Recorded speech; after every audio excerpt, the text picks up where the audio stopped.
to Atyho TV. If you are new on this YouTube channel, please kindly subscribe and turn on the notification button so as for you to be notified whenever we upload another new video. Thanks. Hey, Oya le nira o Oya. Hey, Oya o. Ìyá ǹsán o Oya. Ayọ̀mọ́lẹ̀gàn. Eégún retí bára rajo. Òní lọ yóò fi sápá jiyàn o, yóò fẹ́ èkuru jẹ ẹ̀kọ́ ìyá mi àjọ ọ̀tọ̀ọ̀tọ̀ ó bí sédò. Bóyá bá jà kẹ̀tàn. Ọya abálákẹ̀ dàrò àjẹ́ ọ̀run lọ́ya ẹ mọ́ bú ẹ mọ́ sá o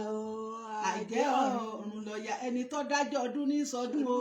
ìràwé òní dájọ́ lẹ̀ kó sùn náà o àwa tá a dájọ́ ọya wa là á sì sọ ya wa òní ni à ń ṣe ọdún ọya nílé nínàjà lóṣogbo nílé ìyá mi ará mọjá ará òkè ẹ̀wọ̀n aráàdí ògún pópó ojú tán lọ bá torí ẹni mi lọmọ ìwòsàrò ògún wọn ìwókùn gbogbo ara ògún gbogbo jà nílé ìjọ tó ògún bá rọdà ní ọ̀rọ̀ tọya ògún lè nírè sí ọya ló nírabọ bàbá mi ṣẹ̀kẹ̀lẹ̀ làárọ̀ bẹdẹ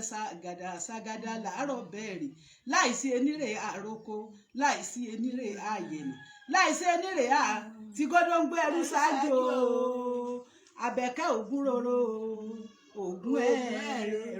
ògún ẹ̀rọ̀rọ̀ Àbẹ̀kẹ́ ògún roro ògún ẹ̀rọ̀rọ̀ ògún ó gbè wá o Ọya ó gbè wá o anígi o ògún lójú o Ọya ó gbè wá o aláfẹ́fẹ́ owó aláfẹ́fẹ́ ọmọ ẹ̀fúùfù lẹ̀lẹ̀ tí dági lókè lókè Ayọ̀mọ́lẹ̀gàn eégún retí bára rajo ìyá ǹsán obìnrin wọ̀rọ̀ bí ẹni dàbọnù Ọ̀ṣun gbàyàwó ọgbà lékèlékè ọgbọ̀ya tán lọ yá ń bá yọná lẹ́nu Ọya bá gbogbo wa ṣẹ́gun ọ̀tá ògùrùgùrì kí ni ó fi náà wọ̀ tá lójú lóru Ọya ni ó fi náà wọ̀ tá wa ọ̀tá lẹ́ni ọ̀tá òde Ọya ó fi náà wù lójú yóò dáa fún gbogbo ojú tí ọmọ wò wá o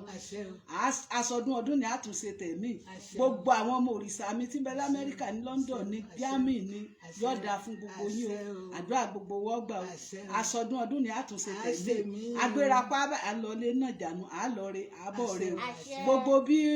ètò Ọya wọn sì ṣe máa lọ gbogbo yín náà lẹ́ẹ̀ mọ̀ rí o Ọya ọba ṣẹ́gun o ọ̀tá wa Ọya ọba ṣẹ́gun aláròpin obìnrin múmú yàn eégún retí bára rajo ìyá ǹsán ẹ bá ń ṣe èèpọ̀ ya o èyí Ọya o Ọya orí ṣèkéṣèkéṣe bọ́yà ò sí o Ọya ń bẹ nílé ìnira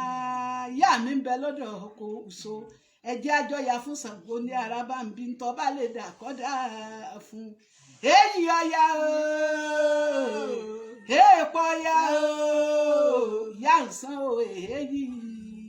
rẹ àṣẹ o.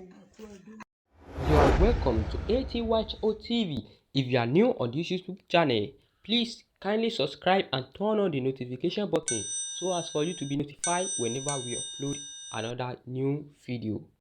Thanks.